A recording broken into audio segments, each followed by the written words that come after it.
En nuestra vida cotidiana necesitamos de las medidas de tendencia central. Por ejemplo, necesitamos de la media aritmética para hallar el promedio de autos vendidos en un periodo de tiempo.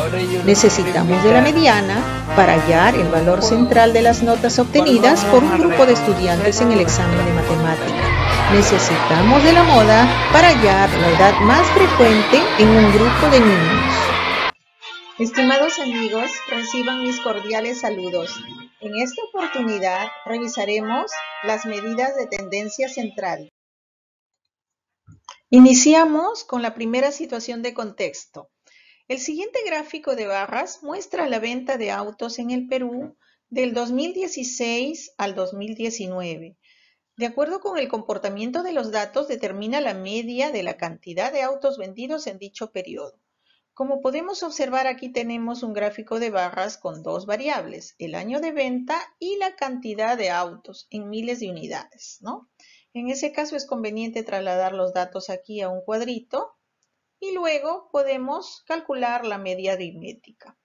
Recordemos que la media aritmética se obtiene al dividir la suma de todos los valores de la muestra entre el número total de datos, ¿no? A ver, sumamos aquí. Dividimos entre el número total de datos y de esa manera encontramos que la media es 207,000 autos. Entonces, la media aritmética de los autos vendidos en ese periodo anualmente es de 207,000 autos. Pasamos a la segunda situación de contexto. Un estudiante obtiene los siguientes puntajes en sus exámenes de matemática durante un semestre. Ordeno el conjunto de datos en forma ascendente. A continuación, observo un dato central. ¿Por qué decimos que es un dato central? Porque si contamos a la derecha y a la izquierda, observamos que aparece la misma cantidad, ¿no? Aquí tenemos 2, 4, 6, 7 datos, a la izquierda 7 datos. Entonces ese valor central constituye la mediana, que sería 16. Recordemos que la mediana es el valor que se encuentra en el centro de una secuencia ordenada de datos. Ahora, en un conjunto de datos, ¿puede haber más de una mediana? Veamos. Mis notas de inglés. Ordenamos en forma ascendente. Y en este caso observamos que aparecen dos datos centrales. En ese caso tendría que hallar el promedio aritmético de estos dos datos centrales y de esa manera encuentro la mediana. De acuerdo a la siguiente situación de contexto, en el gráfico se representa la distribución de las edades de un grupo de estudiantes. La moda es 9 años, pues es la edad más frecuente. Podemos apreciar aquí está la moda, ¿no? 9 años porque es la edad más frecuente, ¿no? Hay 5 estudiantes que tienen 9 años, ¿no? Recuerda que la moda es el valor que más se repite en una distribución de datos, es decir, es el valor que tiene mayor frecuencia. Sin embargo, es bueno tener presente también que en una distribución puede haber más de una moda, pueden haber dos modas. En ese caso, se trata de una distribución bimodal. Y si hay varias modas, se trataría de una distribución multimodal. Pasamos a la situación de contexto 4. Una buena toma de decisión. El entrenador de básquet de una institución educativa debe elegir a uno de los dos deportistas que están en la banca para que ingrese al campo en un partido decisivo durante los Juegos Deportivos Escolares Nacionales. Para tomar la decisión, consulta una tabla con la puntuación de cada uno de ellos en los partidos anteriores. Los puntos anotados por cada deportista en los 5 últimos partidos figuran en la siguiente tabla. A ver, apreciamos la tabla. Tenemos aquí al deportista Pablo, al deportista Claudio, ¿no? Cada uno ha obtenido un determinado puntaje en cada uno de los 5 partidos sucesivos. ¿Cuál de los deportistas debería ingresar al partido decisivo y por qué? Ordeno en un cuadro los puntajes alcanzados en cada partido por Pablo y Claudio.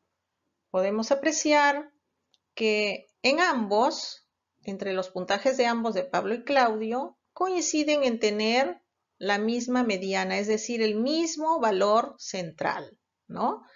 Hallamos ahora la media aritmética de ambos puntajes. En la media aritmética de los puntajes alcanzados por Pablo nos sale 12,8. La media aritmética de los puntajes alcanzados por Claudio obtenemos 14. Trasladamos esos valores aquí a una tablita y así podemos apreciar de manera más clara la media aritmética de los puntajes de Pablo, de Claudio, la mediana de ambos y la moda.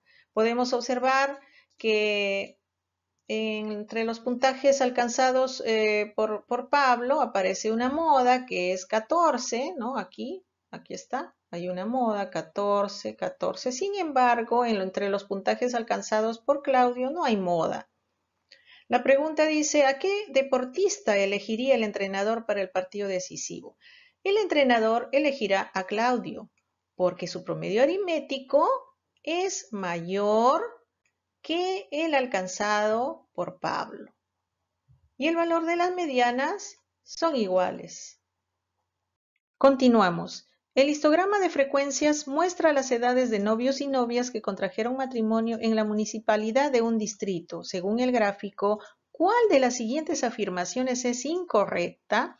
En este tipo de ejercicios es conveniente sumar previamente la cantidad de personas que contrajeron matrimonio en ese distrito.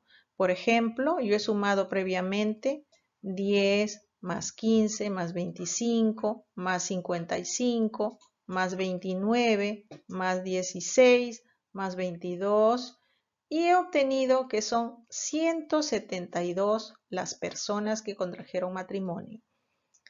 Comenzamos. Más de la mitad de las personas que contrajeron matrimonio tienen más de 24 años y menos de 36 años. A ver, me están preguntando por este intervalo. Más de 24 y menos de 36. Tendría que sumar entonces 25 más 55 más 29. A ver, aquí encontré la suma, me da 109. Entonces, esta afirmación es verdadera, ¿no? Porque dice que más de la mitad de las personas que contrajeron matrimonio tienen más de 24 años y 36. Obtuvimos 109 y es cierto, es más de la mitad. Afirmación verdadera. La siguiente, 55 personas que contrajeron matrimonio tienen la mayor edad registrada. A ver, la mayor edad registrada está por aquí. A ver, observamos. No, no coincide, ¿no? Son 22 las personas que han contraído matrimonio y tienen la mayor edad registrada. Entonces esta afirmación sería falsa. No es 55 como dice, sino es 22. La siguiente, menos del 10% de las personas que contrajeron matrimonio tienen más de 16 años y menos de 20 años. A ver, estamos aquí en este intervalo. Más de 16 y menos de 20. Hay 10 personas. Habría que averiguar a qué porcentaje corresponde 10 personas. Entonces, si el total es 172, es el 100%, 10 personas, ¿a qué porcentaje equivale? Aplicamos la regla de 3 y encontramos que 10 personas equivale a 5,81 centésimos por ciento, ¿no? Entonces, ¿es menos del 10%? Sí, es menos del 10%. Entonces la afirmación es verdadera. La última. El histograma registra las edades de 172 personas que contrajeron matrimonio en ese distrito. Verdadero, ¿no? Porque previamente ya he sumado y son 172 personas las que contrajeron matrimonio en ese distrito. Para saber si la nota obtenida por un estudiante en un examen de matemáticas se encuentra entre la mitad de las notas más altas del aula o entre la mitad más baja, debemos tomar como referencia una calificación que marca la separación entre las mitades. Las notas obtenidas son, tenemos aquí la distribución de las notas en un cuadro, pero en este caso es conveniente distribuirlas en forma ascendente y eso nos permitirá determinar cuál es la nota central. En este caso sería 13. Es evidente que se trata de la mediana, ¿no? Entonces, ¿cuál es la calificación que servirá como referencia? La nota 13. Continuamos con la situación de contexto 7. La posta médica registró las edades de 30 de sus pacientes geriátricos. Con estos datos construyeron una tabla de frecuencias. Podemos apreciar aquí la marca de clase, la frecuencia absoluta, la frecuencia relativa porcentual.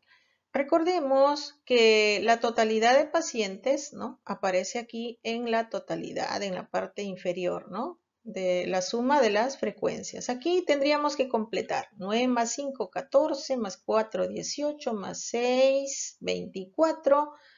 Para 30 me faltarían 6 pacientes. ¿Cómo hallamos la frecuencia relativa porcentual? Muy sencillo. Dividimos 9 entre 30 y obtenemos 0,3, 3 décimos. Lo mismo, 6 entre 30, a ver, vamos a hacer la división, agrego un 0 indicando que comienzan los decimales, 60 entre 30 a 2 y obtengo 0,2, 2 décimos.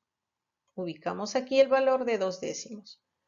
Observamos también que hay una frecuencia de 6 pacientes por aquí, entonces coincide aquí con 0,2 décimos también para la frecuencia relativa. Ahora, ¿cómo hallamos la frecuencia relativa porcentual? Muy fácil, multiplicamos por 100. 0,3, 3 décimos por 100. A ver, recordamos que cuando un decimal se multiplica por la unidad seguida de ceros, la coma decimal avanza tantos lugares como ceros tenga. Entonces avanzaría 2 lugares, 1 y 2, y me faltaría un cerito por aquí. Entonces obtengo un 30%. Completo en mi tabla, ya está. Para 0,2 también por 100 avanzaría 2 lugares, 1 y 2, agrego un 0 y obtengo 20%. Completo aquí en mi tablita. 20%. Como coincidió aquí también, completo con el 20%, porque han coincidido ahí los datos. Continuamos. Ahora 0,17%. Igual, avanza la comita 2 lugares, 1 y 2, y obtengo un 17%. 17%, ¿no? Y lo mismo se hizo con 0,13%, ¿no? Y se obtiene 13% que ya lo tenemos en la tabla. Entonces, la pregunta es, completa la tabla, ya completamos. Determina el porcentaje de pacientes que tienen al menos 72 años de edad. ¿A qué se refiere al menos? Se refiere a los pacientes que están comprendidos a partir de 72 años en adelante, ¿no? Me piden determinar el porcentaje. Muy bien, sus porcentajes están por aquí. Simplemente habría que sumar 13 más 20, ¿no? 13% más 20%, entonces sería 33%. Y así damos respuesta a la pregunta. Gracias por su atención. Cuídense mucho.